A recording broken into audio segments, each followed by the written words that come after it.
The business is worth what someone will pay for it, right? Well, that's what he thought. In court, his experts claimed the business was worth $5 million. My experts? We said 50 million. The 40-5 million dollar difference all came down to one little word: goodwill. And that word ultimately cost him half of his company. So how can two sets of qualified experts be so far apart?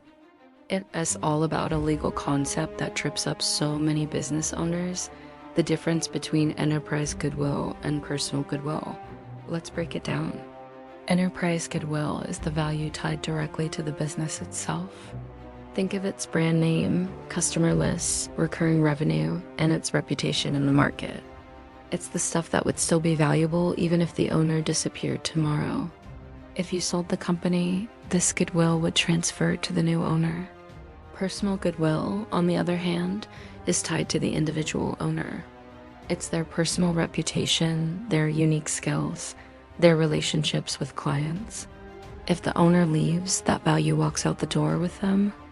In many states, this personal goodwill is not considered a marital asset that can be divided in divorce. Now, here's where the battle begins. In our case, the husband's experts argued that almost all the company's value was his personal goodwill. He was the face of the company, the rainmaker. They claimed that without him, the business was just worth its tangible assets, around $5 million. But we dug deeper. We looked at the company's structure. They had a strong management team in place, standardized operating procedures, and long-term contracts with clients that didn't depend on the husband's personal involvement. We showed that customers came back because of the company's reliable service and brand reputation, not just because they liked him personally. Our valuation expert demonstrated that the vast majority of the company's value was, in fact, enterprise goodwill. That value belonged to the business, and since the business was a marital asset, it had to be split. The judge agreed. The valuation was set closer to our $50 million figure, and the wife was awarded her rightful share. This brings us to a really tricky issue in divorce law called double dipping. This is a huge concern for business owners.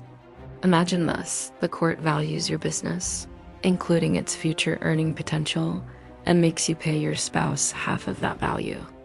Then, on top of that, the court orders you to pay alimony or child support based on the same future income stream that was already used to value the business.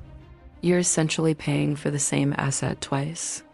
This is why the distinction between personal and enterprise goodwill is so critical. By arguing that a large portion of the business's value is personal goodwill, an owner can sometimes protect their future income from being counted twice.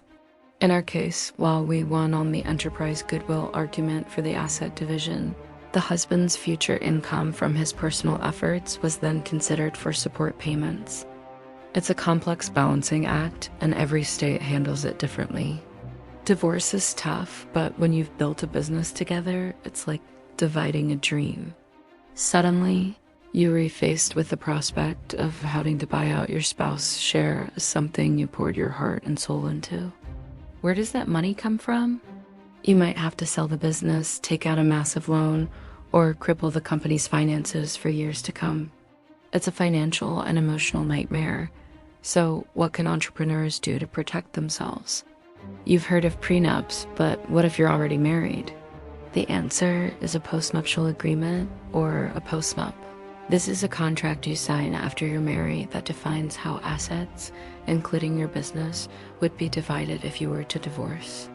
You can predetermine a valuation method, specify how goodwill should be treated, and create a clear bailout plan. It might feel like an uncomfortable conversation to have, but it's infinitely better than having a judge who knows nothing about your business make these life-altering decisions for you. A postnup isn't about planning for failure. It's about creating certainty and protecting the business you've worked so hard to build. It can save you millions of dollars, years of stress, and a brutal courtroom war. If you're a business owner, please take this story to heart. Understand your company's goodwill and consider a postnup. It's one of the smartest business decisions you can ever make. Thanks for watching. If you found this helpful, please like and subscribe for more insights. See you next time.